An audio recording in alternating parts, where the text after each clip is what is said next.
ಆಗಿರ್ತಕ್ಕಂಥ ಎಲ್ಲ ರಾಜ್ಯ ಕಂಡ ಅಪರೂಪದ ಮಾಜಿ ಮುಖ್ಯಮಂತ್ರಿಗಳು ನಮ್ಮ ಪಕ್ಷದ ಶ್ರೀ ಕುಮಾರಸ್ವಾಮಿ ಸಾಹೇಬ್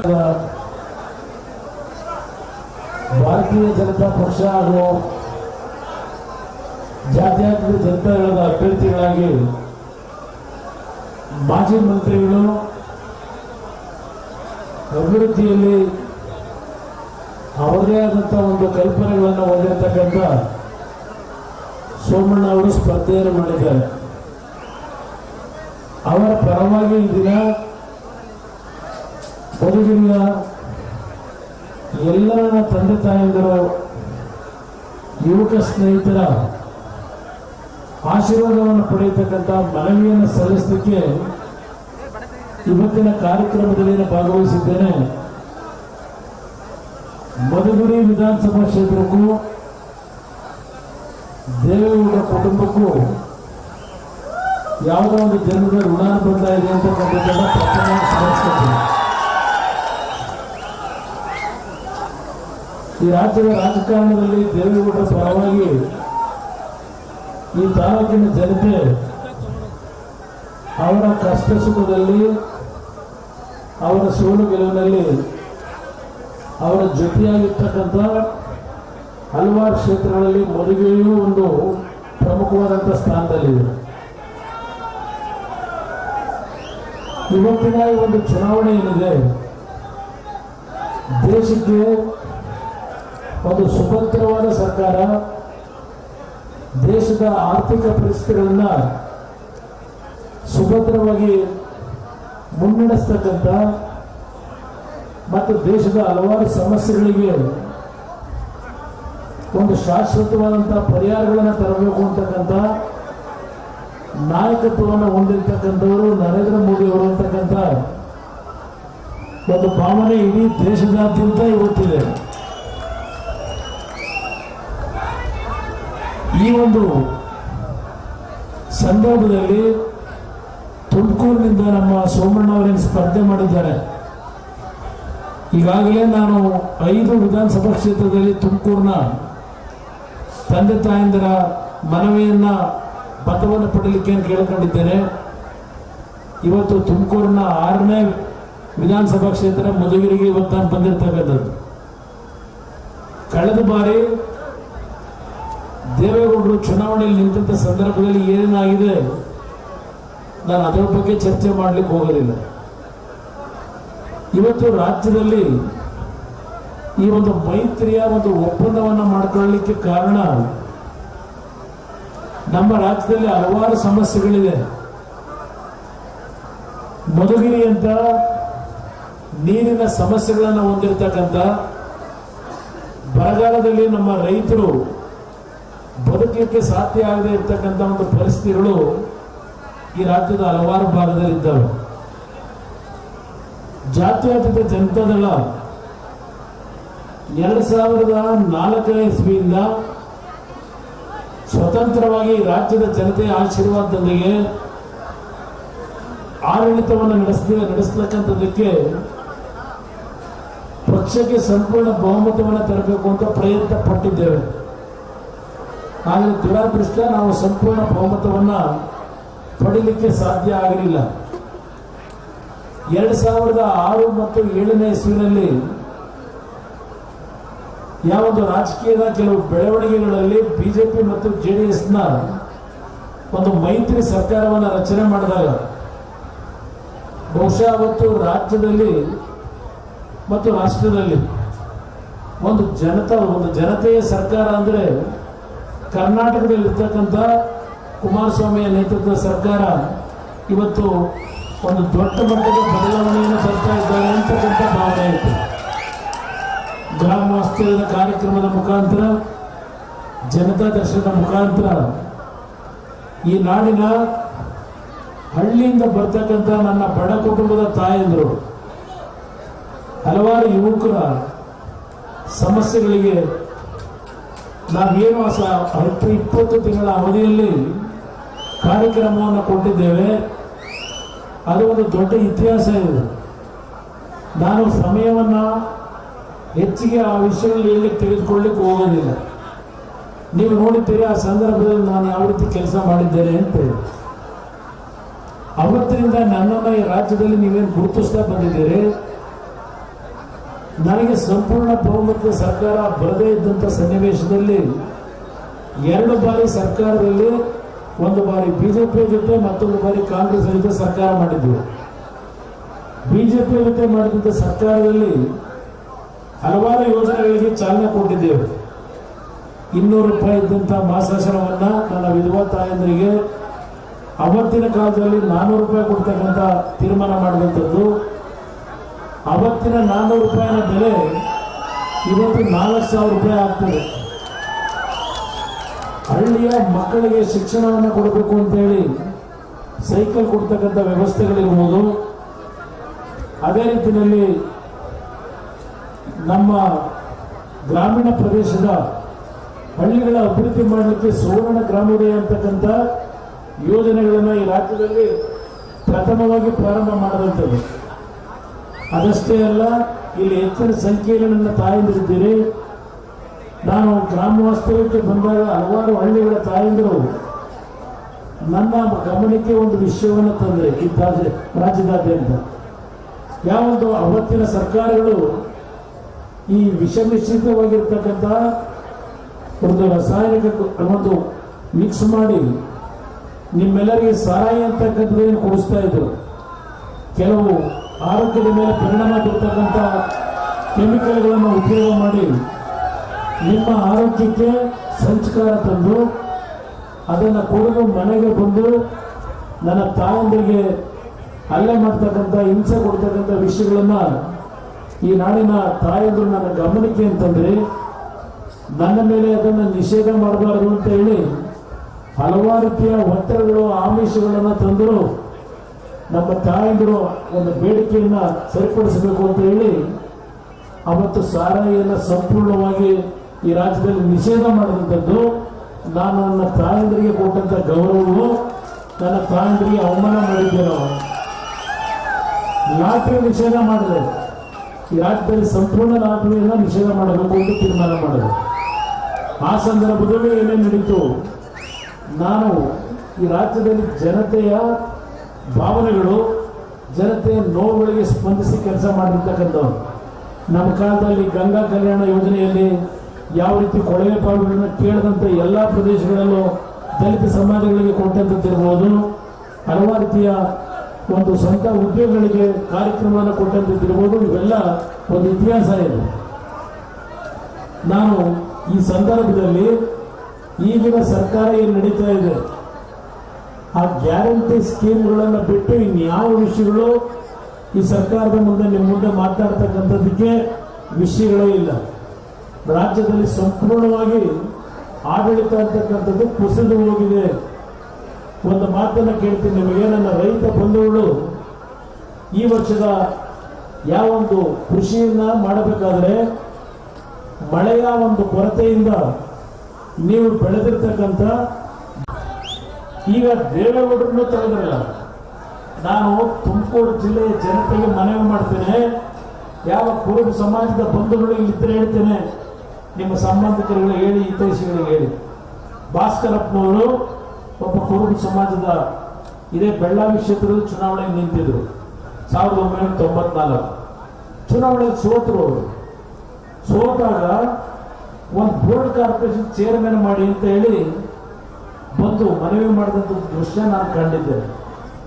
ದೇವೇಗೌಡರು ಹೇಳಿದರು, ನೋಡು ನೀನು ಕುರುಬ ಸಮಾಜದ ಏನೊಂದು ಪ್ರತಿನಿಧಿ ಇದೆಯಾ, ನಡಿ ನೀನು ಬೋರ್ಡ್ ಕಾರ್ಪೊರೇಷನ್ ಅಲ್ಲ, ತುಮಕೂರು ಜಿಲ್ಲೆಯಲ್ಲಿ ನನ್ನ ಜನತೆಯಲ್ಲಿ ಮನವಿ ಮಾಡಿ ನಿಮ್ಮನ್ನ ಲೋಕಸಭೆ ಕಳಿಸ್ಕೊಡ್ತೀನಿ, ಚುನಾವಣೆ ಸಿದ್ಧವಾಗುವಂತ ಹೇಳಿ ಇದೇ ಭಾಸ್ಕರಪ್ಪನವರು ಕುರುಬ ಸಮಾಜದ ವ್ಯಕ್ತಿಯನ್ನ ದೇವೇಗೌಡರು ಜೈಲಿಗೆ ಕರ್ಕೊಂಡು ಹೋಗಲಿಲ್ವ, ಲೋಕಸಭಾ ಸದಸ್ಯ ಮಾಡಲಿಲ್ವ? ಇದು ದೇವೇಗೌಡರು ಕುರುಬ ಸಮಾಜಕ್ಕೆ ಮಾಡಿರ್ತಕ್ಕಂಥ ಅನ್ಯಾಯವ? ಆ ರೀತಿಯ ಉದಾಹರಣೆಗಳನ್ನ ಎಷ್ಟು ಬೇಕಾದರೂ ಕೊಡಬಲ್ಲೆ. ದಯವಿಟ್ಟು ಈ ಜಿಲ್ಲೆಯ ತುಮಕೂರು ಜಿಲ್ಲೆಯ ನಮ್ಮ ಕುರುಬ ಸಮಾಜದ ಬಂಧುಗಳಿಗೆ ಮನವಿ ಮಾಡ್ತೀನಿ, ದೇವೇಗೌಡರಿಗೆ ಇವತ್ತು ಒಕ್ಕಲಿಗ ಸಮಾಜ ಶಕ್ತಿ ಕೊಟ್ಟಿದ್ದಾರೆ. ಆ ಒಕ್ಕಲಿಗ ಸಮಾಜದ ಕೊಟ್ಟಂತ ಶಕ್ತಿಯನ್ನ ಇವತ್ತು ಬೇರೆ ಸಮಾಜದ ಬಡತನದಲ್ಲಿರ್ತಕ್ಕಂಥವರಿಗೆ ಶಕ್ತಿಯನ್ನು ತುಂಬಿರ್ತಕ್ಕಂಥದ್ದು ದೇವೇಗೌಡರು. ಒಕ್ಕಲಿಗರವರಿಗೆ ಕೊಟ್ಟಂತ ಶಕ್ತಿಯನ್ನು ದಾರಿ ಎರೆದಿದ್ದಾರೆ. ಇದನ್ನ ಪಕ್ಷಗಳು ಮರೆಯಬೇಡಿ. ಇವತ್ತು ನಾಯಕ ಸಮಾಜ ST ರಿಸರ್ವೇಶನ್ ಬರೋಕ್ಕೆ ಕಾರಣ ಯಾರು? ಇಲ್ಲೊಬ್ಬ ಮಹಾನುಭಾವ ಇಲ್ಲಿದ್ದಾರೆ, ಇಲ್ಲಿ MLA ಮಾಡ್ಕೊಂಡಿದ್ದೀರಿ, ಮಂತ್ರಿನೂ ಪಾಪ ಇದ್ದಾರೆ. ದೇವೇಗೌಡರು ವಯಸ್ಸಿನ ಅವ್ರಿಗಾಗಿರ್ತಕ್ಕಂಥದ್ದಕ್ಕೆ ಗೌರವ ಸಲ್ಲಿಸದೆ ಕಳೆದ ಬಾರಿ ಹೇಳಿದರು. ದೇವೇಗೌಡರನ್ನ ಈಗ ಅವರ ನೆರವಿಗೆ ನಡೀಲಿಕ್ಕೆ 2 ಭುಜ ಕೊಟ್ಕೊಂಡು ಓಡಾಡಿಸ್ತಾ ಇದ್ದಾರೆ. ಸದ್ಯದಲ್ಲಿ 4 ಭುಜವನ್ನು ಕೊಡ್ತಕ್ಕಂಥ ದಿನ ಬರುತ್ತೆ ಅಂತಕ್ಕಂಥ ಇಂಥ ಕೀಳು ಮನಸ್ಸನ್ನು ಹೊಂದಿರ್ತಕ್ಕಂಥ ಇಂಥ ಒಬ್ಬ ವ್ಯಕ್ತಿಯನ್ನ ಈ ಮಧುಗಿರಿಯ ಮಹಾಜನತೆ ಎಷ್ಟು ಬಾರಿ ಆಯ್ಕೆ ಮಾಡ್ತೀರಿ? ಯಾವ ನಾಯಕ ಸಮಾಜಕ್ಕೆ STಯ ಒಂದು ರಿಸರ್ವೇಶನ್ ಬೇಕಿತ್ತು? ದೇವೇಗೌಡರು 89ರ ಚುನಾವಣೆಯಲ್ಲಿ ಸೋತಿದ್ರು. 2 ಕಡೆ ಸೋತಿದ್ರು, ಕನಕಪುರ ಮತ್ತು ಹೊಳೆನರಸೀಪುರದಲ್ಲಿ. ಅವತ್ತು ದೇಶದಲ್ಲಿ ಪ್ರಧಾನಮಂತ್ರಿಗಳಾದರು ಚಂದ್ರಶೇಖರ್ ಅವರು. ಚಂದ್ರಶೇಖರ್ ಅವರು ದೇವೇಗೌಡರನ್ನ ದೆಹಲಿಯಲ್ಲಿ ಮಂತ್ರಿ ಮಾಡ್ತೀವಿ ಬಾ ಅಂದರು. ನನಗೆ ಮಂತ್ರಿ ಸ್ಥಾನ ಬೇಡ, ಇವತ್ತು ನಾಯಕ ಸಮಾಜ ಏನು ಕಷ್ಟದಲ್ಲಿದ್ದಾರೆ, ಬಡವರಿದ್ದಾರೆ, ಆ ಸಮಾಜಕ್ಕೆ ST ರಿಸರ್ವೇಶನ್ ನೀವು ಕೊಟ್ಟು ನನಗೆ ಅಷ್ಟೇ ಸಾಕು ಅಂತ ಹೇಳಿ ST ಸಮಾಜಕ್ಕೆ ರಿಸರ್ವೇಶನ್ ಇವತ್ತು ಬಂದಿರತಕ್ಕಂಥದ್ದು ಅವರ ಒಂದು ಶ್ರಮ ಅನ್ನೋದನ್ನ ನಮ್ಮ ನಾಯಕ ಸಮಾಜದ ಬಂಧುಗಳು ಮರೆಯಬೇಡಿ. ಅದಷ್ಟೇ ಅಲ್ಲ, ನಮ್ಮ ಕುಂಚಿತ ಸಮಾಜದ ನನ್ನ ಬಂಧುಗಳಿಗೆ ಈ ವೇದಿಕೆ ಮುಖಾಂತರ ಒಂದು ಮನವಿ ಮಾಡ್ತಾ ಇದ್ದೇನೆ. ಇವತ್ತು ನರೇಂದ್ರ ಮೋದಿ ಅವರ ಜೊತೆ ಯಾವೊಂದು ಅನ್ಯೋನ್ಯವಾದಂತಹ ಸಂಬಂಧವನ್ನ ದೇವೇಗೌಡರು ಹೊಂದಿದ್ದಾರೆ. ನಮ್ಮಗಳ ಬಗ್ಗೆನೂ ಏನೋ ಒಂದು ಅಭಿಮಾನವನ್ನ ಇಟ್ಟುಕೊಂಡಿದ್ದಾರೆ. ಮೈಸೂರಿನಲ್ಲಿ ಮೊನ್ನೆ ನರೇಂದ್ರ ಮೋದಿ ಅವರ ಸಭೆಯಲ್ಲಿ ಒಂದು ಮಾತು ಹೇಳಿದರು. NDAಯ ಒಂದು ಪಕ್ಷಕ್ಕೆ ದೇವೇಗೌಡರಂತ ಮಾರ್ಗದರ್ಶನ ಇದೆ. ಇವತ್ತು ಕುಮಾರಸ್ವಾಮಿ ಅವರಂತ ಒಬ್ಬ ಅನುಭವ ರಾಜಕಾರಣಿ ಈ ಒಂದು ರಾಜ್ಯದ ಅಭಿವೃದ್ಧಿಗೆ ಅವರನ್ನ ನಾನು ಬಳಕೆ ಮಾಡ್ಕೋತೀನಿ ಅಂತಕ್ಕಂಥ ಮಾತನ್ನ ಬಹುಶಃ ನರೇಂದ್ರ ಮೋದಿ ಅವರು ಯಾವ ಒಂದು ವ್ಯಕ್ತಿಯ ಬಗ್ಗೆ ಸಾರ್ವಜನಿಕವಾಗಿ ಚರ್ಚೆ ಮಾಡಿದ್ದನ್ನು ಇಲ್ಲಿವರೆಗೆ ನಾವು ನೋಡಲಿಲ್ಲ. ಇದು ನೀವು ಬೆಳೆಸಿರ್ತಕ್ಕಂಥ ನಿಮ್ಮ ಮನೆಯ ಮಕ್ಕಳ ಬಗ್ಗೆ ಇವತ್ತು ಈ ದೇಶದ ಪ್ರಧಾನಮಂತ್ರಿ ಕೊಟ್ಟಂತ ಗೌರವ ಏನಿದೆ, ಇವತ್ತು ಕುಂಚಿತ ಸಮಾಜಕ್ಕೆ ಯಾವೊಂದು ಮೀಸಲಾತಿಯ ಬಗ್ಗೆ ಹಲವಾರು ವರ್ಷಗಳಿಂದ ನೀವು ಕೇಳ್ತಾ ಇದ್ದೀರಿ. ಇದನ್ನ ಮುಂದಿನ ವರ್ಷದೊಳಗೆ ಸಂಪೂರ್ಣವಾಗಿ ಕೇಂದ್ರ ಸರ್ಕಾರದಿಂದ ಜಾರಿಗೆ ತರಿಸಿಕೊಡ್ತಕ್ಕಂಥದ್ದು ನಮ್ಮ ಜವಾಬ್ದಾರಿ. ಅದಷ್ಟೇ ಅಲ್ಲ, ಯಾವ ನಮ್ಮ ಕಾಡುಗಳಿರ್ತೀವಿ, ಕಾಡುಗಳಿದ್ದೀವಿ ತುಮಕೂರು ಜಿಲ್ಲೆ, ಚಿತ್ರದುರ್ಗ ಜಿಲ್ಲೆ ಈ 2 ಭಾಗದಲ್ಲಿ ಹಲವಾರು ಪ್ರದೇಶದಲ್ಲಿ ಸುಮಾರು 6.5 ಲಕ್ಷ ಕುಟುಂಬಗಳ ಕಾಡುಗಳಿದ್ದೀರಿ. ನಿಮ್ಮ ಒಂದು ಬೇಡಿಕೆ ಇವತ್ತೇನೋ ಒಂದು ಮೀಸಲಾತಿಯ ವ್ಯವಸ್ಥೆಯನ್ನು ತರಬೇಕು ಅಂತ ಬೇಡಿಕೆ ಇಟ್ಟಿದ್ದೀರಿ.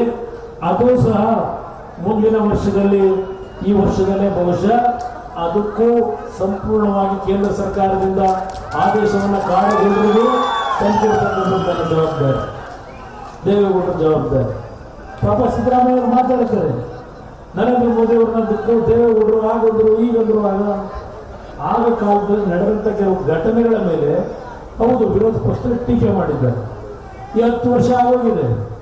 ಈ 10 ವರ್ಷದಲ್ಲಿ ಹಲವಾರು ಬದಲಾವಣೆಗಳಾಗಿದೆ. ದೇಶದಲ್ಲಿ ಪ್ರಗತಿಯನ್ನು ಕಾಣ್ತಾ ಇದ್ದೇವೆ. ಸದಾಕಾಲ ಒಂದೇ ಇರೋದಿಲ್ಲ. ಇವತ್ತು ನಮ್ಮ ಸಿದ್ದರಾಮಣ್ಣ ಸೋನಿಯಾ ಗಾಂಧಿ ಬಗ್ಗೆ, ಇಂದಿರಾ ಗಾಂಧಿ ಬಗ್ಗೆ ಏನು ಚರ್ಚೆ ಮಾಡೋರು ಒಂದು ಕಾಲದಲ್ಲಿ, ಈಗ ಅಲ್ಲೇ ಹೋಗಿ ಕೂತಿಲ್ವ? ಈಗ ದೇವೇಗೌಡರ ಬಗ್ಗೆ ಚರ್ಚೆಯನ್ನು ಮಾಡ್ತಾರೆ. ಸಮಯದ ಅಭಾವ, ನಾನು ಸುದೀರ್ಘವಾಗಿ ಮಾತನಾಡಲ್ಲ. ಆದ್ರೆ ಒಂದು ಮಾತನ್ನು ನಿಮಗೆ ಹೇಳ್ತೇನೆ, ನಾನು ಅವತ್ತು ರೈತರು ಸಾಲ ಮನ್ನಾ ಮಾಡಿದಾಗ ನಾವು ಸಾಲ ಮನ್ನಾ ಮಾಡಿದೀವಿ ಅಂತ ನರೇಂದ್ರ ಮೋದಿ ಅವರ ಮುಂದೆ ಹೋದ್ನ ದುಡ್ಡು ಕೊಡಿ ನಮಗೆ ಅಂತ ಹೇಳಿ. ನಾನು 25,000 ಕೋಟಿ ರೈತರು ಸಾಲ ಮನ್ನಾ ಮಾಡಿದ್ದು ನಿಮ್ಮ ಕರಿಯಾಣ, ನಿಮ್ಮ ದುಡ್ಡಲ್ಲೇ ನಿಮ್ಮ ಸಾಲ ಮನ್ನಾ ಮಾಡಿಕೊಟ್ಟವನು ನರೇಂದ್ರ ಮೋದಿ ಅವರ ಮುಂದೆ ಇಲ್ಲ, ಮತ್ತಿನ ಮುಂದೆ ಹೋಗಲಿಲ್ಲ. ಇವತ್ತು ಅಪ್ಪವರಂತಲ್ಲ 8 ತುಮಕೂರಿನ ಕ್ಷೇತ್ರಗಳು ಕಾಂಗ್ರೆಸ್ಗೆ ಬಂದಿರೋದು 4,20,000. ಅವರಿಗಿಂತ ಜನತಾ 40,000 ಇನ್ನೊಂದು ಮೇಲಿದ್ದೀವಿ. ಬಿಜೆಪಿ ಬಂದದ್ದು 4 ಲಕ್ಷ. ಬಿಜೆಪಿ ಮತ್ತು JDS ನ ಮತವನ್ನು ಒಟ್ಟುಗೂಡಿಸಿದರೆ 8,60,000 ಮತ ಕೊಟ್ಟಿದ್ದೀರಿ ಈ ತುಮಕೂರು ಜಿಲ್ಲೆಯ ಜನತೆ. ಇವತ್ತು ನೀವು ಮನಸ್ಸು ಮಾಡಿ ಅಸೆಂಬ್ಲಿ ಕೊಟ್ಟಂತ ರೀತಿಯಲ್ಲೇ ವಿಧಾನಸಭೆ ಚುನಾವಣೆಯಲ್ಲಿ ಅದೇ ರೀತಿಯ ಮತದಾನವನ್ನ ಪ್ರತಿ ತಾಲೂಕಲ್ಲಿ ನೀವು ಮಾಡಿದ್ರು ಇವತ್ತು ನಮ್ಮ ಅಭ್ಯರ್ಥಿ ಕನಿಷ್ಠ 4 ಲಕ್ಷದಿಂದ 5 ಲಕ್ಷ ಮತದಲ್ಲಿ ಗೆಲ್ತಕ್ಕಂಥ ಅವಕಾಶ ಇದೆ. ಯಾರ ಮಾತನ್ನು ನಂಬೇಡಿ, ಜಾತಿ ಹೆಸರು ಹೇಳ್ಕೊಂಡು ಬರೋರ್ನೂ ನಂಬೇಡಿ, ಜಾತಿ ಹೆಸರು ಬರೋರ್ನೂ ನಂಬ್ಕೊಂಡ್ಬರೋರ್ನು ನಂಬೇಡಿ. ಇವತ್ತು ದೇವೇಗೌಡರ ಒಂದು ಭಾವನೆ ಏನಿದೆ, ದೇವೇಗೌಡರು ಬಹುಶಃ ನೀವು ತುಮಕೂರು ಜಿಲ್ಲೆಯಲ್ಲಿ ಅವ್ರು ಗೆಲ್ಲಿಸಿದ್ರೆ ಇವತ್ತು ನಿಮ್ಮ ಅಪ್ಪರ ಭದ್ರ ಇರಲಿ, ತುಮಕೂರಿನ ಹಲವಾರು ಸಮಸ್ಯೆಗಳಿದೆ, ಸಮಸ್ಯೆಗಳಿಗೆ ಪರಿಹಾರ ಬರುತ್ತೆ. ದೇವೇಗೌಡರನ್ನು ಸೋಲಿಸಿದ್ದು ಅವರ ಆರೋಗ್ಯವನ್ನು ಹಾಳು ಮಾಡ್ಕೊಂಡ್ರೆ. ಯೋಚನೆ ಮಾಡಿ, ಇವತ್ತು ಅವರ ಆರೋಗ್ಯ ಕುಸಿತ ಆಗಿದೆ, ಅವರು ಮತ್ತೆ ಆರೋಗ್ಯದಿಂದ ಚೇತರಿಕೆಯನ್ನು ಪಡೆದು ಈ ರಾಜ್ಯದ ಜನತೆಯ ಕಷ್ಟಗಳನ್ನು ಬಗೆಹರಿಸ್ತಕ್ಕಂಥ ಧ್ವನಿಯನ್ನು ಓದಿ ರಾಜ್ಯಸಭೆಯಲ್ಲಿ ಎತ್ತಲಿಕ್ಕೆ ಕೈ ಜೋಡಿಸಿ ನಿಮ್ಮಲ್ಲಿ ಮನವಿ ಮಾಡ್ತೇನೆ. ಸೋಮಣ್ಣ ಅವರನ್ನ ಕನಿಷ್ಠ 4-5 ಲಕ್ಷ ಮಧ್ಯದಲ್ಲಿ ತಾವು ಗೆಲ್ಲಿಸ್ತಕ್ಕಂಥ ಮುಖಾಂತರ ಮುಂದಿನ ದಿನಗಳಲ್ಲಿ ನರೇಂದ್ರ ಮೋದಿ ಅವರ ಕೈಯನ್ನು ಬಲಪಡಿಸಿ ರಾಜ್ಯದಲ್ಲಿ ನಿಮ್ಮದೇ ಸರ್ಕಾರ ತರಲಿಕ್ಕೆ ನಿಮ್ಮೆಲ್ಲರ ಆಶೀರ್ವಾದ ಮಾಡಿದ್ದೇವೆ. ಅವರ ಗುರುತು, ಯಾಕೆಂದ್ರೆ ನೀವು ಮತದಾನಕ್ಕೆ ಹೋದಾಗ ಮತದ ಪಟ್ಟಿಗೆನಲ್ಲಿ ಇಲ್ಲ ನಮ್ಮ ಅಣ್ಣ ಹಾಕೊಂಡವಲ್ಲ, ಇಲ್ಲಿ ನಮ್ಮ ವರವತ್ತ ಮಹಿಳೆ ಅದು ಕಾಣ್ತಾ ಇಲ್ವಲ್ಲ ಅಂತ ಹೇಳಿ, ವರವತ್ತ ಮಹಿಳೆ ಗುರುತು ಕಾಣ್ತಾ ಇಲ್ಲ ಅಂತೇಳಿ ಹಾಗೆ ವಾಪಸ್ ಬಂದ್ಬಿಟ್ಟಿದೆ.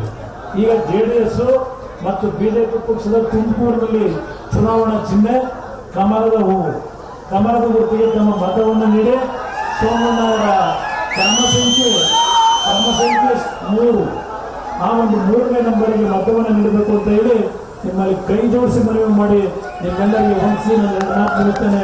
ಜೈ ಜೈ ಕರ್ನಾಟಕ. ಪ್ರಾಜೆಕ್ಟ್ ಏನಿದೆ, 2006 ನಾನು ಮುಖ್ಯಮಂತ್ರಿ ಇದ್ದಾಗ, ಯಡಿಯೂರಪ್ಪನವರು ಉಪಮುಖ್ಯಮಂತ್ರಿಗಳಿದ್ದಾಗ ಅವತ್ತಿನ ಸಚಿವ ಸಂಪುಟದಲ್ಲಿ ಅಪ್ಪರ್ ಭದ್ರಾ ಪ್ರಾಜೆಕ್ಟ್ಗೆ ಕ್ಲಿಯರೆನ್ಸ್ ಕೊಟ್ಟು ಸಚಿವ ಸಂಪುಟದಲ್ಲಿ 4 ವರ್ಷದಲ್ಲಿ ಅದನ್ನು ಸಂಪೂರ್ಣಗೊಳಿಸಬೇಕು ಅಂತ ತೀರ್ಮಾನ ಮಾಡಿದ್ರು. ಆದ್ರೆ ಇವತ್ತು ಸುಮಾರು 18 ವರ್ಷ ಆಗಿದೆ. ಈಗ ಕೇಂದ್ರ ಸರ್ಕಾರ ದುಡ್ಡು ಕೊಡಬೇಕು, ನ್ಯಾಷನಲ್ ಪ್ರಾಜೆಕ್ಟ್ ಮಾಡಬೇಕು ಹೇಳ್ಕೊಂಡು ಕೂತವ್ರೀಗ. ಇನ್ನು ಮೇಕೆದಾಟು ಪಾಪ ಪಾದಯಾತ್ರೆ ಮಾಡೋದು, ಏನು ಹೇಳಿದ್ದು ನಮ್ಮ ನೀರು ನಮ್ಮ ಹಕ್ಕು, ನಮ್ಮ ನೀರು ನಮ್ಮ ಹಕ್ಕು. ಇವತ್ತೇನು ಮಾಡಿದ್ದಾರೆ, ಪೇಪರ್ ಪೆನ್ನು ಕೊಟ್ರಲ್ಲ ನಮ್ಮ ಸ್ನೇಹಿತರ ಮಹಾನುಭಾವನಿಗೆ, ಆ ಪೇಪರ್ ಪೆನ್ನು ನೀವು ಕೊಟ್ರಿ, ಅದಿಟ್ಕೊಂಡು ಆದೇಶ ಮಾಡಿಸಿದ್ರು ನಮ್ಮ ನೀರು ತಮಿಳುನಾಡಿನ ಹಕ್ಕು, ನಮ್ಮ ನೀರು ತಮಿಳುನಾಡಿನ ಹಕ್ಕು ಅಂತಾರೆ. ಇದು ಆಡಳಿತ, ಇದು ಆಡಳಿತ. ಅದರಿಂದ ಇವತ್ತು ನೀರಿನ ಒಂದು ವಿಷಯದಲ್ಲಿ ದೇವೇಗೌಡರು ನಾಡಿಗೆ ಕೊಟ್ಟಂತ ಕೊಡುಗೆ ಮರಿಬೇಡಿ. ಅವರಲ್ಲಿ ಇನ್ನೂ ನಮ್ಮ ರಾಜ್ಯಕ್ಕೆ ಬರಬೇಕಂತ ಅನ್ಯಾಯ ಏನಿದೆ ಸರಿಪಡಿಸಬೇಕು ಅನ್ನೋದೇನಿದೆ. ಒಂದು ಮಾತನ್ನು ಈ ಸಭೆಯಲ್ಲಿ ಹೇಳ್ತಾನೆ, ಅಪ್ಪರ್ ಭದ್ರಾ ಪ್ರಾಜೆಕ್ಟ್ಗೆ ಎಷ್ಟು ಹಣ ನಮಗೆ ಬೇಕಾಗಿದೆ ಅದೆಲ್ಲವನ್ನ ಹೊಂದಿಸ್ತಕ್ಕಂಥ ಕೆಲಸ ಈ ಚುನಾವಣೆ ಆದ್ಮೇಲೆ ಮಾಡಿಸ್ತೀವಿ. ಯಾವ ಕೇಂದ್ರ ಸರ್ಕಾರದ ಮೇಲೆ ಗೂಬೆ ಕೂರಿಸಿ ಮಾತಾಡ್ತಾ ಇದ್ದಾರೆ ಈಗಿನ ಸರ್ಕಾರ. ಇವತ್ತು ನಾನು ಈ ಮೈತ್ರಿಯ ಹೊಂದಾಣಿಕೆ ಮಾಡಿರೋದು ಸ್ವತಂತ್ರವಾಗಿ ನಾನು ಅಧಿಕಾರ ತರಲಿಕ್ಕೆ ಆಗಲ್ಲ ನನ್ನ ಪಕ್ಷಕ್ಕೆ. ಇವತ್ತು ಬಿಜೆಪಿ ಜೊತೆ ನಾವು ಹೊಂದಾಣಿಕೆ ಮಾಡಿರೋದು ಇವತ್ತು ನರೇಂದ್ರ ಮೋದಿ ಅವರ ಒಂದು ಶಕ್ತಿ ಏನಿದೆ, ನಮ್ಮ ಬಗ್ಗೆ ವಿಶ್ವಾಸ ನೀಡಿದ್ದಾರೆ. ಮುಂದಿನ ದಿನಗಳಲ್ಲಿ ರಾಜ್ಯದಲ್ಲಿ ಒಂದು ಮೈತ್ರಿ ಸರ್ಕಾರವನ್ನು ತರೋದಷ್ಟೇ ಅಲ್ಲ, ನನ್ನ ನಾಡಿನ ಪ್ರತಿ ಹಳ್ಳಿಯ ಭೂಮಿಗೆ, ನನ್ನ ರೈತರ ಭೂಮಿಗೆ ನೀರನ್ನು ಹರಿಸಬೇಕು ಅಂತಕ್ಕಂಥದ್ದು ಈ ಮೈತ್ರಿ ಸರ್ಕಾರದ ಉದ್ದೇಶ. ನನ್ನ ಹಳ್ಳಿ ಅಪ್ಪರ್ ಭದ್ರಾ ಮಧುಗಿರಿ ಬಿಟ್ಟಿರ್ತಕ್ಕಂಥದ್ದೇನಿದೆ, ನಾನು ಕ್ಲಿಯರೆನ್ಸ್ ಕೊಟ್ಟಾಗ ಮಧುಗಿರಿಯ ಕೆಲವು ಕೆರೆಗಳನ್ನು ತುಂಬಿಸ್ತಕ್ಕಂಥದ್ದಕ್ಕೆ ಆದೇಶ ಮಾಡಿದ್ದೇವೆ. ಅದೆಲ್ಲವನ್ನು ನಿಲ್ಲಿಸಿದ್ದಾರೆ. ಇವತ್ತು ಒಂದು ಮಾತನ್ನು ಕೊಡ್ತೇವೆ, ನಾನಿವತ್ತು ಲೋಕಸಭೆಗೆ ನಿಲ್ಲಬೇಕು ಅಂತ ಇದ್ದವನಲ್ಲ, ಒತ್ತಡ ಹಾಕಿ ನನ್ನನ್ನು ಲೋಕಸಭೆಗೆ ನಿಲ್ಲಿಸೋದು ಭಗವಂತನ ಇಚ್ಛೆ. ಇದು ನನ್ನ ಇಚ್ಛೆ ಅಲ್ಲ, ನನ್ನ ಆಸೆನೂ ಅಲ್ಲ. ಇವತ್ತು ನನಗೇನೋ ಒಂದು ಅವಕಾಶ ಸಿಗ್ತಾ ಇದೆ. ನನ್ನ ಈ ಒಂದು ತೀರ್ಮಾನ, ಈ ಮೈತ್ರಿಯ ಒಂದು ಹೊಂದಾಣಿಕೆ ನನ್ನ ರಾಜ್ಯದ ಹಲವಾರು ವರ್ಷಗಳ ಸಮಸ್ಯೆ, ನನ್ನ ರೈತರ ಸಮಸ್ಯೆ, ಇದೆಲ್ಲದಕ್ಕೂ ಪರಿಹಾರವನ್ನು ತಂದುಕೊಡಬೇಕು. ಶಾಶ್ವತವಾಗಿ ನನ್ನ ರೈತರ ಬದುಕನ್ನು ಸರಿಪಡಿಸಿಕೊಡಬೇಕು. ಹಳ್ಳಿಯ ತಾಯಂದಿರು ಸ್ವಂತ ಉದ್ಯೋಗವನ್ನು ಯಾವ ರೀತಿ ಮಾಡಬೇಕು. ಇವತ್ತು ನೀವು 2,000 ರೂಪಾಯಿ ಕೈ ಒಡ್ಡಿ ಕ್ಯೂ ನಿಂತ್ಕೊಳ್ಳೋದಲ್ಲ, ನಿಮ್ಮ ದುಡಿಮೆ ನೀವು ಕೈ ಎತ್ತಿ 4 ಜನಕ್ಕೆ ಸಹಕಾರ ಕೊಡಬೇಕು, ಸಹಾಯ ಮಾಡಬೇಕು. ಆ ಕಾರ್ಯಕ್ರಮವನ್ನು ನಮ್ಮ ತಾಯಂದಿರಿಗೆ ತಂದು ಕೊಡಬೇಕು ಅಂತಕ್ಕಂಥದ್ದು CAT ಅವೆಲ್ಲ ಹಾಳು ಮಾಡಿಟ್ಟವ್ರು ಬಿಡಿ. ಮೊನ್ನೆ ಮಕ್ಕಳೆಲ್ಲ ಭಾಳ ಹಿಂಸೆ ಇಟ್ಟಿದ್ದಾರೆ. ಆಮೇಲೆ ಇಲ್ಲಿ ರೈತರ ಪಂಪ್ ಸೆಟ್ಗಳಿಗೆ 2 ಲಕ್ಷ ಆಗಲಿ ಹೇಳಿದೆ. ಅದರಿಂದ ಇಲ್ಲಿ ನನ್ನನ್ನು ಬೆಳೆಸಿರ್ತಕ್ಕಂಥ ಈ ಒಂದು ತಾಲೂಕಿನ ಜನತೆದು ಋಣ ಇದೆ. ನಾನು ಅವತ್ತು 2009 ಒಂದು ಆಪರೇಷನ್ ನಡೀತಲ್ಲ ಕರ್ಪೂರ, ಈಗ ಆ ಟೈಮ್ನಲ್ಲಿ ಒಂದು ಕುಸ್ತಿ ಆಡಬೇಕಾಯ್ತು. ಕೊನೆಯ ಹಂತದಲ್ಲಿ ನಾಳೆ ನಾಮಿನೇಷನ್ ಹಾಕಬೇಕು, ನನಗೆ ಅಭ್ಯರ್ಥಿ ಯಾರು ನಿಲ್ಲಿಸಬೇಕು ಅನ್ನೋದು ತೋರ್ತಾ ಇಲ್ಲ. ವೀರಭದ್ರನ್ನು ನಿಲ್ಲಿಸಬೇಕು ಅಂತ ದೊಡ್ಡವರಿದ್ರು. ಅವ್ರದ್ದು ಇದನ್ನು ಅಕ್ಸೆಪ್ಟ್ ಮಾಡ್ಕೊಳ್ಳಿಲ್ಲ ರಾಜೀನಾಮೆ. ನಾಳೆ ಬೆಳಗ್ಗೆ ನಾಮಿನೇಷನ್ ಕೊನೆ ದಿನ. ರಾತ್ರಿ ತೀರ್ಮಾನ ಮಾಡಿದೆ, ನಮ್ಮ ಜನ ಕೈ ಹಿಡಿಬೋದೇನೋ ಅಂತೇಳಿ ಒಂದು 4 ಜನ ಮಧುಗಿರಿ ನಮ್ಮ ನಾಯಕರು ಫೋನ್ ಮಾಡಿ, ಆಯ್ತಪ್ಪ ನಿಮ್ಗೆ ಗೌರವ ಉಳಿಸ್ಲಿಕ್ಕೆ ನಾನು ಹೆಂಡ್ತಿನೇ ಇವತ್ತು ಅಭ್ಯರ್ಥಿ ಮಾಡಿಬಿಡ್ತೀನಿ ಅಂತ. ಬೆಳಗ್ಗೆ ಒಂದು 250 ಟೆಂಪೋ ಟ್ರ್ಯಾಕ್ಗಳು ಮಾಡ್ಕೊಂಡು ಬೆಂಗಳೂರಿಗೆ ಬಂದ್ರಿ. ಆ ಅನಿತಮ್ಮನ ಇಲ್ಲಿ ಅಭ್ಯರ್ಥಿ ಮಾಡ್ಕೊಂಡು ಗೆಲ್ಸಿದ್ರಿ. ಬಹುಶಃ ಅವಳು ಗೆಲ್ಸಿದ್ದಕ್ಕೆ ನೀವೇನು ಪಶ್ಚಾತ್ತಾಪ ಪಟ್ಟಿಲ್ಲ. ಆದ್ರೆ ನನಗೆ ಎಲ್ಲೋ ಒಂದು ಕಡೆ ನೋವೇನಿದೆ. ನಮ್ಮನ್ನು ನಂಬಿ ಇವತ್ತೇ ನೀವು ಮತ ಕೊಟ್ರಿ. ಸ್ವತಂತ್ರವಾದ ಸರ್ಕಾರ ನನ್ನ ಕೈಗೆ ಬರದೆ ಈ ಜಿಲ್ಲೆಯ ಬಗ್ಗೆ ಒಂದು ಅಭಿವೃದ್ಧಿ ಮಾಡಲಿಕ್ಕೆ ವೀರಭದ್ರಯ್ಯನವರು ನನಗೆ ಮಧುಗಿರಿನ ಒಂದು ಜಿಲ್ಲಾ ಕೇಂದ್ರ ಮಾಡಿ ಅಂತ ನನ್ನ ಮೇಲೆ ಒತ್ತಡ ಆಗ್ತಾ ಇದೆ. ಬಟ್ ನಾನು ಇದ್ದಿದ್ದ ಸರ್ಕಾರ 14 ತಿಂಗಳು. ಅದಷ್ಟೇ ಅಲ್ಲ, ಮಧುಗಿರಿ ಭಾಗದಲ್ಲಿ ಒಂದು 300 ಎಕರೆ ಜಮೀನಿನಲ್ಲಿ ಒಂದು ಕೈಗಾರಿಕೆಯನ್ನು ಪ್ರಾರಂಭ ಮಾಡ್ತಕ್ಕಂಥ ಒಂದು ತೀರ್ಮಾನ ತೆಗೆದುಕೊಳ್ಳಿ. ನಮ್ಮ ಜನ ಬಡತನ ಏನಿದೆ ಅದನ್ನು ಹೋಗಲಾಡಿಸ್ಲಿಕ್ಕೆ ಇಲ್ಲಿ ಕೈಗಾರಿಕೆಗಳು ಬಂದರೆ ಅನುಕೂಲ ಆಗ್ತದೆ ಅಂತೇಳಿ ನನ್ನ ಮೇಲೆ ಒತ್ತಡ ಹಾಕೋದು. ನಾನು ನಮ್ಮ ಅಧಿಕಾರಿಗಳಿಗೆ ಸೂಚನೆ ಕೊಟ್ಟು ಅವತ್ತು ಇಲ್ಲಿ ಭೂಮಿ ಎಲ್ಲಿ ಐಡೆಂಟಿಫೈ ಮಾಡ್ತಕ್ಕಂಥ ತೀರ್ಮಾನ ಏನಾಗಿದೆ, ಈ ಕಾಂಗ್ರೆಸ್ ಸರ್ಕಾರ ಬಂದು ಅದು ನಿಲ್ಲಿಸಿದ್ದಾರೆ. ಇದು ನಡೆದಿರ್ತಕ್ಕಂಥ. ಇಲ್ಲೇನಾಗಿದೆ, ನಮ್ಮ ಹೆಣ್ಣು ಮಕ್ಕಳಿಗೆ ಇದೆಂದು ತುಮಕೂರಿನ DCC ಬ್ಯಾಂಕ್ ಇದೆಯಲ್ಲ, ಆ DCC ಬ್ಯಾಂಕು ಇವ್ರ ಅಪ್ಪನ ಮನೆ ಆಸ್ತಿ ಮಾಡ್ಕೊಂಡ್ಬಿಟ್ಟವ್ರು. ಅವ್ರು ಯಾರು ಕೊಡಬೇಕು ಕೊಡ್ತಾರೆ, ಯಾರು ಬೇಡವೂ ಇಲ್ಲ. ಅದನ್ನ ಇಟ್ಕೊಂಡು ಇವತ್ತು ನಮ್ಮ ಹೆಣ್ಣು ಮಕ್ಕಳಿಗೆ ಓಟ್ ಹಾಕ್ಸ್ಕೊಳ್ಳೋದಕ್ಕೆ ಪದರಿಸಿ ಓಟ್ ಹಾಕ್ಸ್ಕೊಳ್ಳೋ ಸಿಸ್ಟಮ್ ತಂದಿದ್ದಾರೆ. ಇದಕ್ಕೆಲ್ಲ ಒಂದು ಅಂತಿಮ ತೆರೆ ಇದೆ. ಅದಷ್ಟೇ ಅಲ್ಲ, ಇಲ್ಲೇನೋ ನಿನ್ನೆ ನಾರಾಯಣ್ ಅಂತ ಹೇಳಿ ಆ ಮುನ್ಸಿಪಲ್ ಮಾಜಿ ಅಧ್ಯಕ್ಷರು ಪಕ್ಷಕ್ಕೆ ಬಂದು ಸೇರ್ಕೊಂಡ್ರು ಅಂತೇಳಿ ಇಲ್ಲಿವರೆಗೆ ಅಪ್ಪಂದು ನೋಡಾಯ್ತು ದಬ್ಬಾಳಿಕೆ ದೌರ್ಜನ್ಯ. ಈಗ ಮಗ ಶುರು ಮಾಡೋಣ ಅಂತ ಹೇಳ್ತಾ ಇದ್ರು. ನಮ್ಮ ಪೊಲೀಸ್ ಅಧಿಕಾರಿಗಳಿಗೆ ಹೇಳ್ತೇನೆ, ಈ ರಾಜ್ಯದಲ್ಲಿ ಮತ್ತೊಮ್ಮೆ ಈ ರಾಜ್ಯ ಆಳ್ತಕ್ಕಂಥದ್ದಕ್ಕೆ ಆ ಭಗವಂತನ ಇಚ್ಛೆ ಇದೆ. ನಾನು ಇಲ್ಲಿಯವರೆಗೆ ನಮ್ಮ ಅಧಿಕಾರಿಗಳು ಒಬ್ಬ ಸಣ್ಣ ಜವಾನ್ ಕೆಲಸ ಮಾಡ್ತಕ್ಕಂಥವನ್ನು ಬಹುವಚನದಲ್ಲಿ ಅಣ್ಣ ಅಂತ ಕರೆದು ನಾನು ಮುಖ್ಯಮಂತ್ರಿಯ ಕೆಲಸ ಮಾಡಿದ ಬಡವರು. ನಾನು ನಮ್ಮ ಅಧಿಕಾರಿಗಳಿಗೆ ಹೇಳ್ತೇನೆ, ನಾವ್ಯಾರು ಶಾಶ್ವತ ಅಲ್ಲ. ಇವತ್ತು ಕಾಂಗ್ರೆಸ್ ಸರ್ಕಾರವು ಶಾಶ್ವತ ಅಲ್ಲ. ಇನ್ನು 6 ತಿಂಗಳು ಏನೇನಾಗುತ್ತೋ ಗೊತ್ತಿಲ್ಲ. ನಮ್ಮ ಅಧಿಕಾರಿಗಳು ಇಂಥ ರೌಡಿ ಥರದ ಗುಣ ಹೊಂದಿರತಕ್ಕಂಥ ಇಂಥ ಶಾಸಕರ ಬಗ್ಗೆ ಇವತ್ತು ಕಾನೂನು ಮೀರಿ ಅವರ ಆದೇಶವನ್ನು ಪಾಲಿಸ್ತಕ್ಕಂಥ ಕೆಲಸ ಮಾಡಬೇಡಿ. ನಾನು ಇಲ್ಲಿವರೆಗೆ ಯಾವ ರೀತಿ ಹಿಂದೆ 2 ಬಾರಿ ಮುಖ್ಯಮಂತ್ರಿ ಆಗಿ ಈ ನಾಡಿನ ಕಾನೂನು ವ್ಯಾಪ್ತಿಯಲ್ಲಿ, ಕಾನೂನು ಚೌಕಟ್ಟಿನಲ್ಲಿ ಸಣ್ಣ ಒಬ್ಬ ಕೂಲಿ ಕೆಲಸದವನಿಂದ ಹೇಳಿ ದೊಡ್ಡ ಮಟ್ಟದವರೆಗೂ ಗೌರವಿತವಾಗಿ ನಡೆಸ್ಕೊಂಡಿದ್ದೇನೆ. ಅದು ನನ್ನ ಗುಣ. ಇವತ್ತು ನೀವು ಈ ರೀತಿ ನಮ್ಮ ಕಾರ್ಯಕರ್ತರಿಗೆ ತೊಂದರೆ ಕೊಡ್ತಕ್ಕಂಥದ್ದು ಮುಂದುವರೆದ್ರೆ ಒಂದಲ್ಲ ಒಂದು ದಿನ ನೀವು ಪ್ರಾಯಶ್ಚಿತ್ತ ಅನುಭವಿಸಬೇಕಾಗ್ತದೆ. ನಮ್ಮ ನಾಯಕರ ಬದಲಾವಣೆ ಮಾಡ್ತಿದ್ದೀವಿ. ನಾವು ಮುಂದೆ ಬದಲಾವಣೆ ಮಾಡಬೇಕಾದಂಥ ಪರಿಸ್ಥಿತಿ ನೀವು ನಮ್ಮನ್ನು ದೂಡಿದ್ರೆ ಅವತ್ತು ನೀವು ಇವತ್ತೇನು ನಿಮಗಿರ್ತಕ್ಕಂಥದ್ದು ಸರ್ಕಾರಿ ಸಂಬಳ, ಜನ ಕೊಡ್ತಕ್ಕಂಥದ್ದು ತೆರಿಗೆ ಹಣದಿಂದ ನಿಮ್ಗೆ ಸಂಬಳ ಕೊಡೋದು. ನಾನಾಗಲಿ, ಸಿದ್ದರಾಮಯ್ಯ ಆಗಲಿ, ಇಲ್ಲ ರಾಜಣ್ಣ ಆಗಲಿ ಸಂಬಳ ನಿಮ್ಗೆ ಕೊಡೋದಲ್ಲ. ಜನರ ದುಡ್ಡನ್ನು ತೆರಿಗೆ ರೂಪದಲ್ಲಿ ತಗೊಂಡು ಜನಗಳ ದುಡ್ಡನ್ನು ನಿಮಗೆ ಕೊಡ್ತೀವಿ. ಆ ಕೊಟ್ಟಂಥ ತೆರಿಗೆ ಹಣವನ್ನು ತುಂಬಿ ನಿಮ್ಮ ಜೀವನ ಮಾಡ್ತಕ್ಕಂಥದ್ದಕ್ಕೆ ಅವರ ದುಡಿಮೆ ಹಣವನ್ನು ನೀವೇನು ತಗೋತೀರಿ? ಜನಗಳ ಸೇವೆ ಮಾಡಿ. ನಮ್ಮಂಥ ರಾಜಕಾರಣಿಗಳ ಸೇವೆ ಎಲ್ಲ ನೀವು ಮಾಡಬೇಕಾಗಿರೋದು ಜನಗಳ ಸೇವೆ ಮಾಡಿ ಪ್ರಾಮಾಣಿಕ. ಇಲ್ಲಿ ಯಾವುದು ರೌಡಿಸಮ್ ಇವತ್ತು ಗೂಡಾಗಿ ನಡೆಸ್ಕೊಂಡಿದ್ದಾರೆ. ಕಾಲಚಕ್ರ ಉರುಳುತ್ತೆ. ಇದಕ್ಕೆ ಆ ರೀತಿಯ ಒಂದು ಬೆಂಬಲ ಕೊಡ್ತಕ್ಕಂಥವ್ರಿಗೆ ಪ್ರಾಯಶ್ಚಿತ್ತ ಪಡ್ತಕ್ಕಂಥ ದಿನ ದೂರ ಇಲ್ಲ. ನಮ್ಮ ಕಾರ್ಯಕರ್ತರು ಯಾವುದೇ ರೀತಿ ಎದೆಗುಂದದೆ ಈ ಚುನಾವಣೆಯನ್ನು ಚಾಲೆಂಜ್ ತಗೊಳ್ಳಿ. ಮಧುಗಿರಿ ನನಗೆ ನಂಬಿಕೆ ಇದೆ. ಈ ಚುನಾವಣೆಯಲ್ಲಿ ನೀವೆಲ್ಲ ಮನಸ್ಸು ಮಾಡಿ ಪ್ರಾಮಾಣಿಕವಾಗಿ ದುಡಿಮೆ ಮಾಡಿದ್ರೆ ಕನಿಷ್ಠ 10,000 ಮತಗಳನ್ನ ಇವತ್ತು ಸೋಮಣ್ಣ ಅವರಿಗೆ ನೀರು ಕೊಡಲಿಕ್ಕೆ ಅವಕಾಶ ಇದೆ. ಒಂದು ನಿಮ್ಮೆಲ್ಲರಲ್ಲಿ ನಾನು ಹೇಳ್ತಕ್ಕಂಥದ್ದು, ಕಳೆದ ಚುನಾವಣೆ ಅಸೆಂಬ್ಲಿ ಚುನಾವಣೆಯಲ್ಲಿ ನಮಗೆ 2 ಸೀಟು ಬಂದಿರಬಹುದು. ನಮ್ಮ ಪಕ್ಷಕ್ಕೆ ಬಂದಿರೋದು ಜನತಾದಳಕ್ಕೆ 4,60,000 ಈ 11 ಕ್ಷೇತ್ರದಲ್ಲಿ ಬಂದಿರತಕ್ಕಂಥ ಬೆಳೆ ಸಂಪೂರ್ಣ ನಾಶ ಆದಂಥದ್ದು. ಸರ್ಕಾರದ ವಿವರಣೆ ಕೊಟ್ಟಿದ್ದಾರೆ. ಸರ್ಕಾರದ ಮಾಹಿತಿ ಪ್ರಕಾರವೇ 36,000 ಕೋಟಿ ರೂಪಾಯಿಗಳ ನನ್ನ ರೈತರು ಬೆಳೆದಂತ ಬೆಳೆ ನಷ್ಟ ಆಗಿದೆ. ಇಲ್ಲಿ ನಮ್ಮ ರೈತರು ಬೆಳೆದಂತ ಬೆಳೆಯ ನಷ್ಟಕ್ಕೆ ಈ ಸರ್ಕಾರ ಕೊಟ್ಟಂತ ಪರಿಹಾರ ಎಷ್ಟು? ಹೆಕ್ಟರ್ಗೆ 2,000 ರೂಪಾಯಿ ಕೊಟ್ಟಿದ್ದಾರೆ. ಅಂದ್ರೆ ಎಕರೆಗೆ 750 ರೂಪಾಯಿ 800 ರೂಪಾಯಿ ಕೊಟ್ಟಿದ್ದಾರೆ. ಈ 800 ರೂಪಾಯಿ ತಗೊಂಡು ನಮ್ಮ ರೈತರು ಬದುಕಲಿಕ್ಕೆ ಸಾಧ್ಯವಿದೆ. ದನಕರುಗಳಿಗೆ ಕುಡಿಯೋ ನೀರಿಲ್ಲ, ಮೇವಿನ ಕೊರತೆ.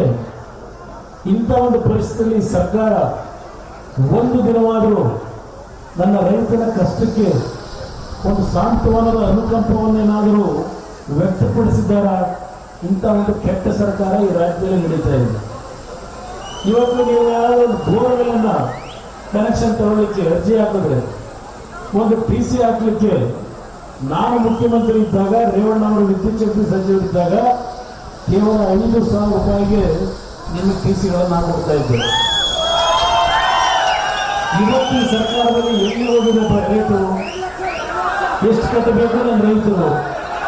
2-2.5 ಲಕ್ಷ ರೂಪಾಯಿನ ಕಟ್ಟಲಿಕ್ಕೆ ಸಾಧ್ಯವಾ? ಅದರ ಜೊತೆಗೆ ಈ 5 ಗ್ಯಾರಂಟಿ ಅಂತಕ್ಕಂಥದ್ದು ಏನು ಹೇಳ್ತಾರಲ್ಲ, ನನ್ನ ತಾಯಿಗಳು ದೊಡ್ಡ ಸಂಖ್ಯೆಯಲ್ಲಿ ಇವತ್ತು ಸೇರಿದ್ದೀರಿ. ನಿಮ್ಮೆಲ್ಲರಿಗೆ ನಾನು ಕೈ ಜೋಡಿಸಿ ನಿಮಗೆ ನಾನು ಮನವಿ ಮಾಡ್ತೀನಿ. ಎಲ್ಲ ನಿಮ್ಮ ತಾಯಿಯರಿಗೆ ನೀವು ಕೊಡ್ತಕ್ಕಂಥ 2,000 ರೂಪಾಯಿ ಇದೆಯಲ್ಲ, ಆ 2,000 ರೂಪಾಯಿಗೆ ನಿಮ್ಮ ಕುಟುಂಬಗಳು ಮುಂದೆ ಯಾವ ಹೊರೆಯನ್ನು ಹೊರಬೇಕಾಗಿದೆ ಅನ್ನೋದನ್ನ ಯೋಚನೆ ಮಾಡಿ. ಇವತ್ತು ನಮ್ಮ ರಾಜ್ಯದಲ್ಲಿ ಈ ಕಾಂಗ್ರೆಸ್ ಸರ್ಕಾರ ಬಂದ ನಂತರ ಸಾಲದ ಹೊರೆ 6,65,000 ರೂಪಾಯಿ ಹೋಗಿದೆ. 6,65,000. ಈ ವರ್ಷ ಈ ಗ್ಯಾರಂಟಿ ಯೋಜನೆಗಳನ್ನ ಪ್ರಚಾರ ಮಾಡಿಕೊಂಡು ಕೊಡ್ತಾ ಇದ್ದೇವೆ ಅಂತ ಹೇಳಿ, ನುಡಿದಂತೆ ನಡೆದಿದ್ದೇವೆ ಅಂತ ಹೇಳಿ 1,05,000 ಕೋಟಿ ರೂಪಾಯಿಗಳನ್ನ ಈ ವರ್ಷ ಸಾಲ ಮಾಡಿದ್ದಾರೆ. 1,05,000 ಕೋಟಿ. ಈ 1,05,000 ಕೋಟಿನಲ್ಲಿ ಆಯ್ತಪ್ಪ, ನಿಮ್ಗೆ 52,000 ಕೋಟಿ ಸಾಲ ಮಾಡಿ ನಿಮ್ಗೆ 2,000 ರೂಪಾಯಿ ಕೊಟ್ಟಿದ್ದಾರೆ, ಫ್ರೀ ಬಸ್ ಕೊಟ್ಟಿದ್ದಾರೆ. ಒಂದೇ ನಿಮಿಷ, ಇವನಿಗೆ ಅಂತೇಳಿ 3,000 ರೂಪಾಯಿ ಕೊಡ್ತೀವಿ ಅಂತ ಘೋಷಣೆ ಮಾಡಿದ್ದಾರೆ. ಪುಕ್ಕಟ್ಟೆ ಕರೆಂಟ್ ಕೊಡ್ತೀವಿ ಅಂತ ಹೇಳಿದ್ರು. ಇವ್ರಿಟ್ಟು ಅದು ಎಷ್ಟು ಕೊಡ್ತಾವ್ರ ನಿಮಗೆ ಗೊತ್ತು. ಇವೆಲ್ಲ ಒಂದು ಭಾಗ. ಇವತ್ತು 52,000 ಕೋಟಿ ದುಡ್ಡಿಗೇನು ಈ ಕಾರ್ಯಕ್ರಮ ಕೊಡ್ತಾ ಇದ್ದೇವೆ ಅಂತ ಹೇಳ್ತಾ ಇದ್ದಾರೆ. ಇಲ್ಲಿ ಸರ್ಕಾರದಲ್ಲಿ ಓಡ್ತಾ ಇದೆಯಲ್ಲ ಸಾಲದ ಹೊರೆ. ಇವತ್ತು ಒಂದೊಂದು ಕುಟುಂಬದ ಮೇಲೆ, ನಮ್ಮ ರಾಜ್ಯದಲ್ಲಿ ಇರ್ತಕ್ಕಂಥ ಪ್ರತಿ ಕುಟುಂಬದ ಮೇಲೆ, ನಿಮ್ಮಗಳ ಮೇಲೆ ತಾಯಿ 36,000 ರೂಪಾಯಿ ಸಾಲದ ಹೊರೆಯನ್ನು ಒಂದೊಂದು ಕುಟುಂಬದ ಮೇಲೆ ಹೊರಿಸಿದ್ದಾರೆ. 36,000 ಸಾಲದ ಹೊರೆ ನಿಮ್ಮ ಮೇಲೆ ಹೊರಿಸಿದ್ದಾರೆ. ಆ ಸಾಲವನ್ನ ಮುಂದೆ ತೀರಿಸಬೇಕಾದವರು ನೀವೇ. ಸಿದ್ದರಾಮಯ್ಯ ಇವತ್ತೆಲ್ಲ ಕೊಟ್ಟೆ ನೋಡಿದಂತೆ ನಡೆದೆ ಅಂದ್ರು. ಇನ್ನೊಂದು ವರ್ಷಕ್ಕೋ 2 ವರ್ಷಕ್ಕೋ ಖಾಲಿ ಮಾಡ್ಕೊಂಡು ಹೋಗ್ತಾರೆ. ಸರ್ಕಾರದ ಖಜಾನೆಯನ್ನು ಖಾಲಿ ಆಗುತ್ತಲ್ಲ. ಸರ್ಕಾರ ಖಜಾನೆ ಖಾಲಿ ಆದ ಮೇಲೆ ಆ ಖಜಾನೆ ಎಲ್ಲಿಂದ ತುಂಬಿಸ್ಲಿಕ್ಕೆ ಸಾಧ್ಯ? ಖಜಾನೆ ತುಂಬಿಸ್ಲಿಕ್ಕೆ ಸಾಧ್ಯ ಎಲ್ಲಿಂದ? ಮತ್ತೆ ನಿಮ್ಮ ಜೋಬಿಗೆ ಕೈ ಹಾಕಬೇಕಲ್ಲ ಸರ್ಕಾರ ನಡೆಸೋರು. ಇವತ್ತು ನಿಮಗೆ 2,000 ಕೊಡ್ತಾವ್ರೆ ನಮ್ಮ ತಾಯಂದ್ರಿಗೆ. ನಿಮ್ಮ ಕುಟುಂಬದಲ್ಲಿ ಬೆಳಗಿನ ಸಾಯಂಕಾಲದವರೆಗೂ ದುಡಿಮೆ ಮಾಡಿ ಹಣ ಸಂಪಾದನೆ ಮಾಡ್ತಕ್ಕಂಥ ನಮ್ಮ ಯಜಮಾನರುಗಳು ಏನಿದ್ದೀವಿ, ಇತ್ತೀಚೆಗೆ ಹೆಚ್ಚು ಕಡಿಮೆ 100ಕ್ಕೆ 80 ಭಾಗ 90 ಭಾಗ ನಾವು ಕುಡಿಯೋದು ಕಲ್ತು ಬಿಟ್ಟಿದ್ದೀವಿ. 100ಕ್ಕೆ 80-90 ಭಾಗ. ಸಾಯಂಕಾಲ ಸ್ನೇಹಿತರ ಜೊತೆ ಹೋದರೆ ಆಗ ಒಂದು 25 ರೂಪಾಯಿ ಹೆಂಗೋ ಖರ್ಚು ಮಾಡ್ಕೊಂಡು ಬಂದ್ಬಿಡೋರು ದಿವಸಕ್ಕೆ. ಈಗ 250 ರೂಪಾಯಿ 300 ರೂಪಾಯಿ ಒಂದು ಸಣ್ಣ ಬಾಟ್ಲು ಕೊಡ್ಬೇಕು. ಈಗ ದುಡ್ಡು ತಿಂಗಳಿಗೆ ಎಷ್ಟಾಯ್ತು ತಾಯಿ? 6,000 5,000 ರೂಪಾಯಿನ ದುಡಿಮೆ ಮಾಡಿದಂತ ನಮ್ಮ ಯಜಮಾನರುಗಳ ಹತ್ರ ಆ ದುಡ್ಡನ್ನ ವಸೂಲಿ ಮಾಡ್ತಾರೆ ಅಂತ ಹೇಳಲ್ಲ. ಇದು ಪಿಕ್ ಪ್ಯಾಕೆಟ್ ಸರ್ಕಾರ, ನಿಮ್ ಪಿಕ್ ಪ್ಯಾಕೆಟ್ ಮಾಡ್ತಕ್ಕಂಥ ಸರ್ಕಾರ ಇದು. ನಾನು ಎರಡನೇ ಬಾರಿ ನನ್ನ ರೈತರು ಆತ್ಮಹತ್ಯೆಗೆ ಶರಣಾಗಿದ್ರು. ಎಲ್ಲ ಕಡೆ ನಾನು ಬೇಡ್ಕೊಂಬಂದೆ ಜನತೆಗೆ, ದಯವಿಟ್ಟು ಆತ್ಮಹತ್ಯೆಗೆ ಶರಣಾಗಿ ನನ್ನ ತಾಯಂದ್ರನ್ನ ಅನಾಥರು ಮಾಡಬೇಡಿ, ನಿಮ್ಮ ಕುಟುಂಬ ಅನಾಥರು ಮಾಡ್ಕೋಬೇಡಿ. ನಮ್ಮ ಸರ್ಕಾರ ಬಂದರೆ ನಿಮಗೆ ಆ ಸಾಲವನ್ನು ಸಂಪೂರ್ಣ ಮನ್ನಾ ಮಾಡ್ಕೊಡ್ತೀನಿ ಅಂದೆ. ನಮಗೆ ಸಂಪೂರ್ಣ ಬಹುಮತ ಬರಲಿಲ್ಲ, ನಾವು ಗೆದ್ದಿದ್ದು 39 ಸೀಟೆ. ಆಗ ಸರ್ಕಾರ ಕಾಂಗ್ರೆಸ್ ಮಾಡೋಕ್ಕೆ ಸಾಧ್ಯ ಇರಲಿಲ್ಲ. ಓಡ್ ಬಂದ್ರು ದೇವೇಗೌಡರು ಮನೆಗೆ, ಇಲ್ಲ ಇಲ್ಲ ನಾವು ನೀವು ಸೇರಿ ಸರ್ಕಾರ ಮಾಡಬೇಕು ಅಂತ. ಆಗಲೂ ದೇವೇಗೌಡರು ಒಂದು ಮಾತು ಹೇಳಿದ್ರು, ಆಯ್ತು ನಾನು ಒಂದು ಜಾತ್ಯತೀತ ಪಕ್ಷವಾಗಿ ನೀವಿದ್ದೀವಿ ಅಂತಕ್ಕಂಥ ನೀವು ಹೇಳ್ತೀರಿ, ಸರ್ಕಾರ ಮಾಡೋಣ, ಆದರೆ ನನ್ನ ಮಗನಿಗೆ ಮುಖ್ಯಮಂತ್ರಿ ಸ್ಥಾನದ ಅವಶ್ಯಕತೆ ಇಲ್ಲ, ಅವನ ಆರೋಗ್ಯ ಚೆನ್ನಾಗಿಲ್ಲ. ಮಲ್ಲಿಕಾರ್ಜುನ್ ಖರ್ಗೆ ಅವರನ್ನ ಹಿರಿಯರಿದ್ದಾರೆ, ಅವ್ರನ್ನ ಮುಖ್ಯಮಂತ್ರಿ ಮಾಡ್ಕೊಳ್ಳಿ ಇದ್ರು. ಇವತ್ತು ದಲಿತ ಸಮಾಜಗಳ ಮೇಲೆ ನರೇಂದ್ರ ಮೋದಿ ಅವರ ಮೇಲೇನು ಅನುಮಾನ ಬರ್ತಕ್ಕಂಥ ರೀತಿಯಲ್ಲಿ ಹಳ್ಳಿನಲ್ಲಿ ನರೇಂದ್ರ ಮೋದಿ ಅವರು ಈ ಬಾರಿ ಮುಖ್ಯಮಂತ್ರಿ ಪ್ರಧಾನಮಂತ್ರಿ ಆದರೆ ಈ ರಾಜ್ಯಕ್ಕೆ ದೇಶಕ್ಕೆ ಕೊಟ್ಟಂತ ಅಂಬೇಡ್ಕರ್ ಅವರ ಸಂವಿಧಾನವನ್ನೇ ಸಂಪೂರ್ಣವಾಗಿ ರದ್ದು ಮಾಡಿ ಮೀಸಲಾತಿಯನ್ನೇ ತೆಗೆದುಬಿಡ್ತಾರೆ ಅಂತ ಹೇಳಿ ಈ ಕಾಂಗ್ರೆಸ್ ನಾಯಕರು ಇವತ್ತೇನು ಹಳ್ಳಿಯ ನಮ್ಮ ಯುವಕ ದಲಿತ ಸಮಾಜದ ಬಂಧುಗಳಿಗೆ ಹೇಳ್ತಾ ಇದ್ದಾರೆ, ಅದು ಯಾವುದನ್ನು ನಂಬಲಿಕ್ಕೆ ಹೋಗಬೇಡಿ. ಇವತ್ತು ಸಂವಿಧಾನವನ್ನ ಯಾವ ಡಾಕ್ಟರ್ ಬಾಬಾ ಸಾಹೇಬ್ ಅಂಬೇಡ್ಕರ್ ಅವರು ಅವರ ಸದಸ್ಯರು ಸಮಿತಿಯ ಸದಸ್ಯರು ಸೇರಿ ಈ ದೇಶಕ್ಕೆ ಕೊಟ್ಟಿದ್ದಾರೆ. ಅವರ ಆ ಸಂವಿಧಾನವನ್ನ ಯಾವುದೇ ಶಕ್ತಿಗಳು ರದ್ದು ಮಾಡಲಿಕ್ಕೆ ದೇಶದಲ್ಲಿ ಸಾಧ್ಯ ಇಲ್ಲ. ಅದಷ್ಟೇ ಅಲ್ಲ, ಕಾಂಗ್ರೆಸ್ನವರು ಈಗೇನು ಹೇಳ್ತಾರಲ್ಲ ದಲಿತರ ಬಗ್ಗೆ, ದಲಿತ ಸಮಾಜಗಳಿಗೆ ಒಂದು ಗೌರವ, ಒಂದು ಧ್ವನಿ ಕೊಟ್ಟಂತ ಡಾಕ್ಟರ್ ಬಾಬಾ ಸಾಹೇಬ್ ಅಂಬೇಡ್ಕರ್ ಅವರನ್ನ ಒಂದು ಲೋಕಸಭಾ ಚುನಾವಣೆಯಲ್ಲಿ ಗೆಲ್ಲಕ್ಕೆ ಬಿಡಲಿಲ್ಲ ಇದೇ ಕಾಂಗ್ರೆಸ್ ಪಕ್ಷ. ಅವರು ನಿಧನರಾದಾಗ ದೆಹಲಿಯಲ್ಲಿ ಅವರ ಒಂದು ಅಂತ್ಯಕ್ರಿಯೆ ಮಾಡಲಿಕ್ಕೆ ಒಂದು ಸ್ಥಳ ಕೊಡದೆ ಇರ್ತಕ್ಕಂಥ ಇಂಥ ಕೆಟ್ಟ ಸರ್ಕಾರ ಕಾಂಗ್ರೆಸ್. ಇದನ್ನ ದಲಿತ ಸಮಾಜಗಳು ಇನ್ನೂ ನಂಬ್ತೀರ? ಮಲ್ಲಿಕಾರ್ಜುನ್ ಖರ್ಗೆ ಅವರು ಏನೋ ಆಗ್ಬಿಡ್ತಾರೆ, ಅವ್ರು ಓಟ್ ಹಾಕಿದ್ರೆ ಅಂತೇಳಿ ನಿಮಗೆಲ್ಲ ತಲೆ ಕೆಡಿಸವ್ರೆ. ಏನೂ ಆಗೋದಿಲ್ಲ. ಈ ಚುನಾವಣೆ ಆದ್ಮೇಲೆ ಪಾಪ ಮಲ್ಲಿಕಾರ್ಜುನ್ ಖರ್ಗೆ ಅವರು ಖಾಲಿ ಕೈಲಿ ಕರ್ನಾಟಕಕ್ಕೆ ವಾಪಸ್ ಬರೋದು, ಏನೂ ಆಗಲ್ಲ. ಅವರು ಈ ರಾಜ್ಯದಲ್ಲಿ ಆ ಕಾಂಗ್ರೆಸ್ ಪಕ್ಷಕ್ಕೆ ಆ ನಿಷ್ಠೆಯಿಂದ ದುಡಿಮೆ ಮಾಡಿದ್ದಕ್ಕೆ ಪಾಪ ಅವರನ್ನ ಇನ್ನೂ ಸ್ಯಾಕ್ರಿಫೈಸ್ ಮಾಡ್ಕೊಂಡೆ ಹೋಗಿ ಅಂತಾರೆ. ನಮ್ಮ ಸಿದ್ದರಾಮಣ್ಣ ಅವರು ಏನು ಭಾಷಣ ಮಾಡಿದ್ದು ವೇದಿಕೆ ಮೇಲೆ ಭಾಷಣ ಮಾಡಿದ್ದು ಯಾವ ರೀತಿ ದಲಿತ ಸಮಾಜ ಉಳಿಸಿದ್ರು. ನಿಮ್ಮ ಪಕ್ಕದ ಕೊರಟಗೆರೆ ಕ್ಷೇತ್ರದಲ್ಲಿ 2018ರಲ್ಲಿ ಪರಮೇಶ್ವರ್ ಇಲ್ಲೂ ಸಹ MLA ಮಂತ್ರಿ ಆಗಿದ್ರು ಮಧುಗಿರಿಯಲ್ಲೂ. ಆ ಕೊರಟಗೆರೆ ಚುನಾವಣೆ ನಿಂತಾಗ ಅವ್ರ ಪಾರ್ಟಿ ಅಧ್ಯಕ್ಷರೇನಿದ್ರು ಅವ್ರಿಗೆ ಎದುರು ನನಗೆ ಪೈಪೋಟಿ ನೀಡ್ತಾರೋ ದಲಿತ ಸಮಾಜದ ಮುಖಂಡರು ಅಂತ ಅವ್ರನ್ನ ಸೋಸಕ್ಕೆ ಏನೇನು ಬೇಕೋ ಏರ್ಪಾಡು ಮಾಡಿಕೊಂಡು 2013ರಲ್ಲಿ